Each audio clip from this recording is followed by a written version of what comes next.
I'm Stefan Baumann. I would like to invite you on a special journey to discover the splendor, encounter the grandeur, feel the excitement.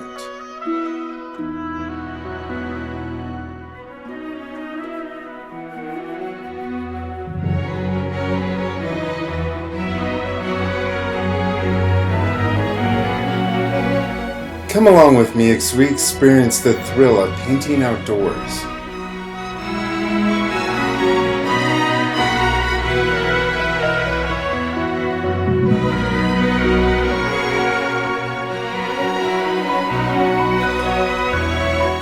A 3-day journey that will change your art forever.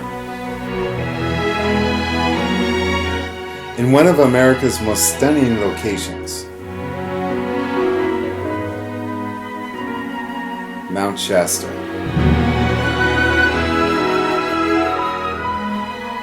Everything you need to know is on our website, www.stefanbaumann.com.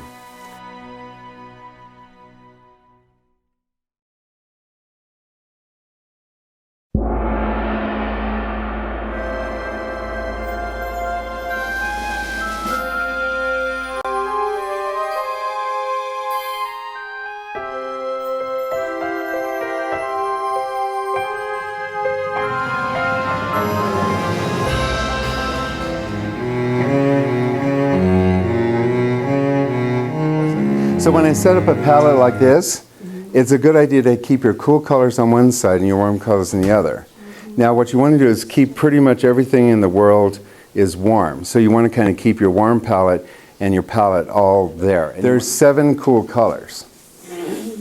And so if you got your pencil out, I'll give you those real quick.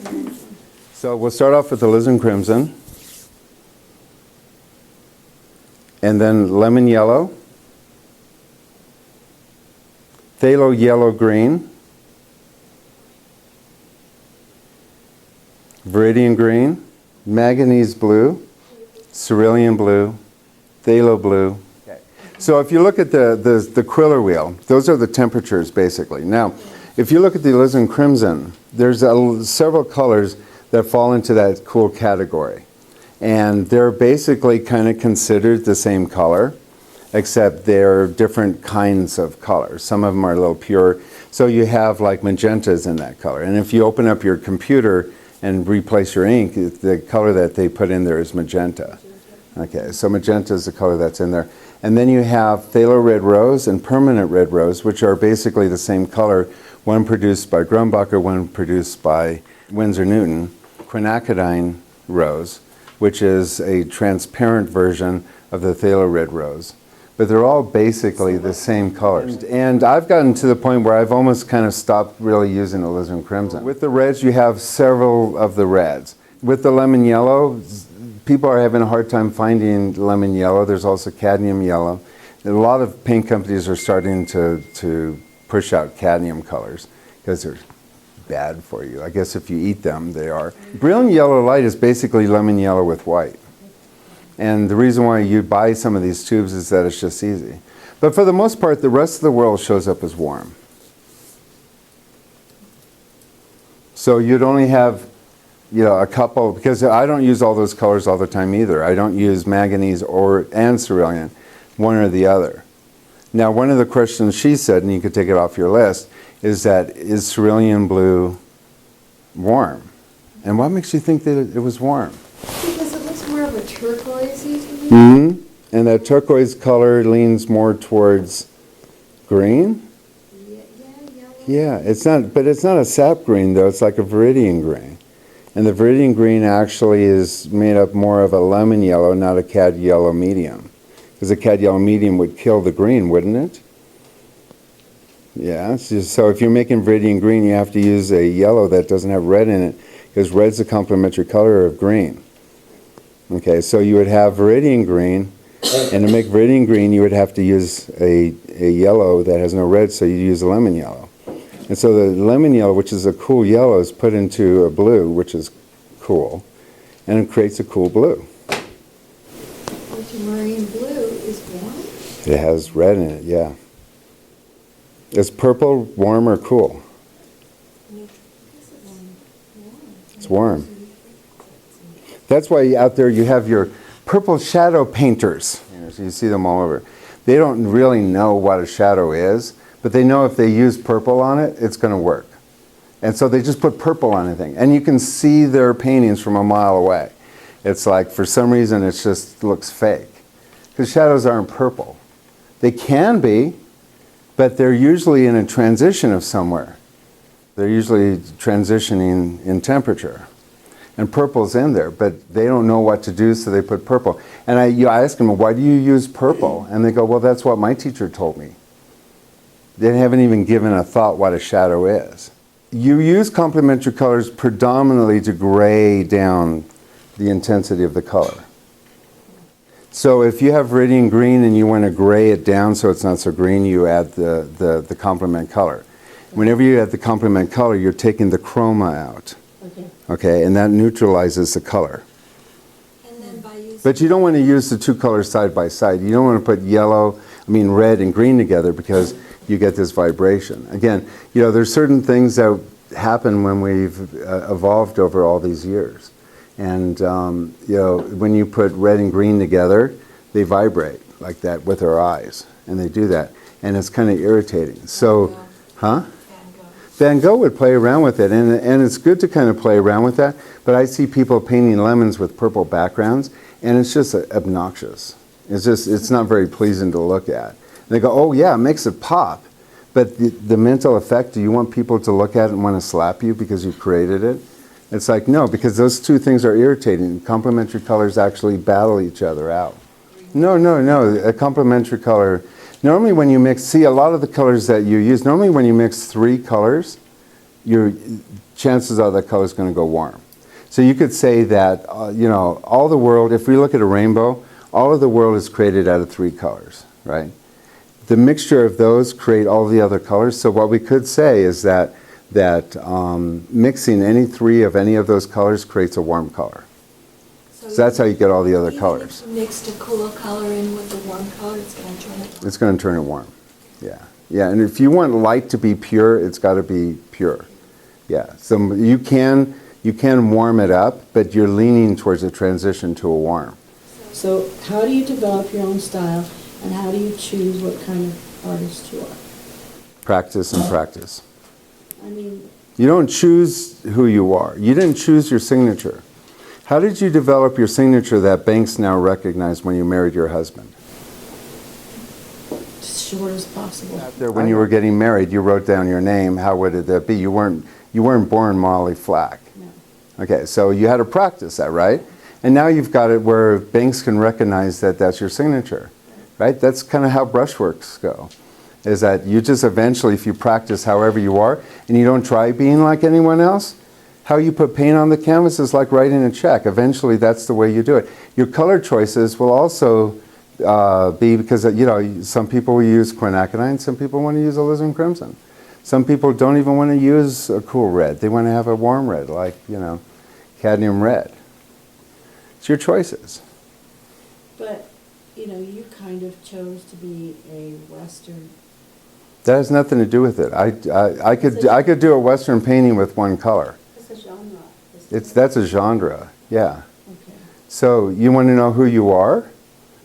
Then basically you just have to have a conversation. And I ask people when they start doing their marketing, like, Brian, if you wanted to become an artist, I guess, so who are you? After you finish all my homework stuff, it's like, who are you? And so in that conversation, you have to ask yourself and that's a really important question. If you want to become an artist, you kind of have to find that out. And most people are like, I don't know. And so we'll try this, we'll try that. But I have several students that have kind of leaned because they were interested in Western art. And so, they'll go, well, it's just too complicated to paint horses and stuff. And I got a while to go and stuff. And I go, no, just start. And if you like that kind of genre, then just start submerging yourself. But if you don't know who you are, then you're just going to have to spend some time. Because basically, if you're going to become a professional artist, you have to find a niche. And then you have to find the tribe that follows that niche. And you can be anything you want. Do you want to paint, do you want to be a railroad artist? Well, thank God we got that off the plate because But I love old homesteads, I love old landscapes, and I love horses, and I love animals. there you go. There's your niche. But is that okay to mix all that stuff? Yes, because if you go to a farm, they have old homesteads and they got animals laying around, dogs, from dogs to cats to cows, you know, and every once in a while a cowboy comes through with his cattle and, you know, it's like, yeah, it's just urban lifestyle, you know. Some people are city painters. I don't see you being a city painter, so that's, you know. So you just have to find out, some people are still life painters. Some people hate plein air painting. And the thing is, you don't have to be a plein air painter to be a painter. And you don't have to be a alla prima painter. You know, those are just genres. Some people are so bored with painting after 4 hours that they can't see themselves putting another hour in. So they're alla prima painters. They have to finish the painting in one sitting. Other artists like myself, I look at a plein air painting and I'm bored with it in a very short period of time because it's like it doesn't take a lot of challenge to get there. Once you know it, you go, okay. And then my brain says, do more to it, do more to it. And the more I do to it, the more cast shadows and the more little nuances and the more of the detail. Then I start getting into, I love animals and wildlife, and I start getting into the eyes, and it's like, I want that thing to look back at me. I want people to think, what is the animal thinking? That's where I kind of go with it. But some people go, I don't have the time or the patience. I don't have the interest in animals. I don't have, however you are. Plein air painting is a great practice, but I wouldn't necessarily tell people that that's really something you want to follow through permanently because it's, you know, what I miss is that when you go to the galleries, you see those big, beautiful gallery paintings that you saw in the 80s. These little fast sketches and stuff, they're all kind of nice and stuff, but they're not as grand as taking a look at some of the Monet's paintings. Monet's paintings weren't done all outdoors. You know, he painted them outdoors and then he painted them indoors. I mean, there's no way that he could take those big panels of water lilies outdoors to paint, especially when he put 6 of them together. That was all done in the studio. So the practice is really great to do plein air painting and it has you learn nature.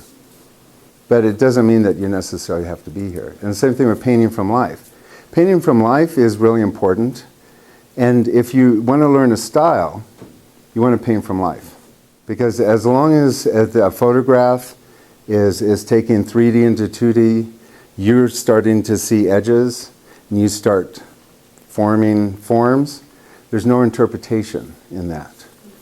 You know, when you're actually seeing a vase and you're painting from life, you can interpret that edge however you want it, and however you handle that edge starts to become your style. So if you want to develop your style, quit copying from photographs, quit copying other artists, and just sit there. Now, say that Georgia O'Keeffe had a style early on, and it was all those flowers and stuff, and a lot of that style is dictated by the market.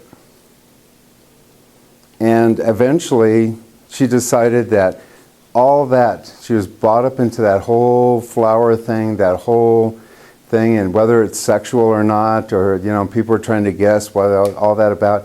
And when she went to New Mexico, she said, I can't do this anymore. I can't be that person. I'm not that person. And she basically tried to forget everything about her. And she reinvented herself with one stroke. She started with just putting a line on the canvas and started all over again. And the thing is, you know, the subject doesn't change. That's the cow, okay? And how you mix the color really doesn't matter. You could paint that cow any color you want. I mean, little kids showed us that you could paint a cow purple if you want, and people can still see a cow. So it's that. So what you do is you pick up whatever color you choose, part of your style, and then you put that onto your canvas. However that happens, that's your style. However you choose to do that. So if you got something in front of you that has no edges, that's 3-dimensional, and you have to interpret that into a 2-dimensional surface. However you choose at that moment to interpret that without being processed is your style. It's all you have is that moment. You know, and in that moment, a lot of stuff goes on in your brain. Yeah. But when you finally make that choice, that's when it happens. In a painting,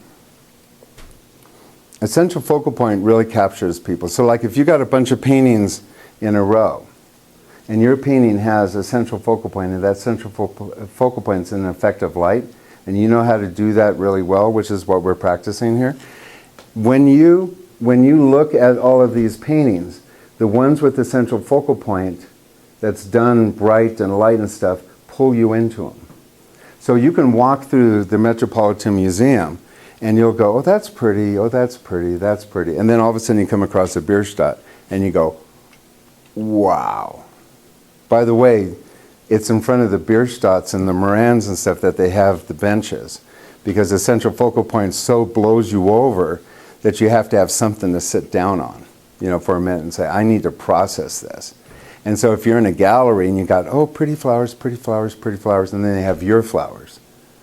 It's like yours are going to be like, I want to see that. And you want people to come out of the gallery, into the gallery, and you want them to walk all the way across, passing everything in that gallery. And some of you who have seen Sargents in galleries, usually the gallery will have 15 other paintings on the walls.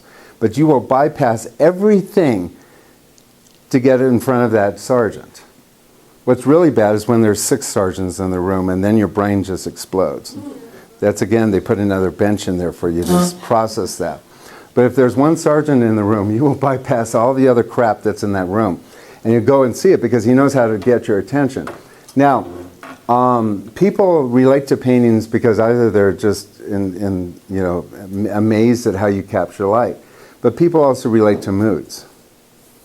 And that's like an internal quiet conversation. And it's really difficult to try to communicate a certain feeling or mood so that the viewer feels that too. You can go someplace with someone you love and you can sit by the ocean, and you can watch a sunset and really fall in love. And it doesn't mean that it's anything striking or anything, but the moment is so part of your soul that if I asked you to think about a moment where you really felt like you were connected with something, you probably could generate it. Our brains are addicted to that too. And if you can do that, you can actually, it's harder to do, and if you do, it trumps the whole wow syndrome. But you better have some wow paintings in that room too to get people into the room. But the more of the other paintings, and then all the other paintings are paintings of stuff. It's a painting of a milk carton, it's a painting of an egg, it's a painting of a tree or a barn, it's like all that. Kincaid is a mood painter, and the reason for that is that, all of his cottages and the atmosphere and all that, what he's trying to do is, and he was very successful with it, it's like, oh, I need that calm in my life, and so he was a mood painter, and people bought into that. And then, he associates it with God. For some people, that's like a really spiritual importance to them. And so they'll say, well, that cabin there with the light, that's the essence of God. That's God's heartbeat. And you go, oh yeah. Yeah. Other people look at Kincaid's paintings and go, wow, is that cottage on fire? To them, it's like a burning cottage. All those lights are on. Their gas bill must be expensive. Don't your color choices play into the mood a lot as well? Well, yeah, you're manipulating the viewer. Yeah, you can't get someone in the mood if you're using shocking pink and bright orange. But unless you want to get them stimulated. A mood painting, too, would be like The Scream. Horribly painted, no color choices whatsoever. But the thing is, when you see it, you feel anguish. You feel like, I feel like that right now. If you'd like to try coaching for yourself, whether you're a beginner or an advanced painter, please don't hesitate to give me a call at 415-606-9074. Join us on our website at www.thegrandview.org and get more information about our show. There you can download our free book, Everything You Need to Know About Outdoor Painting.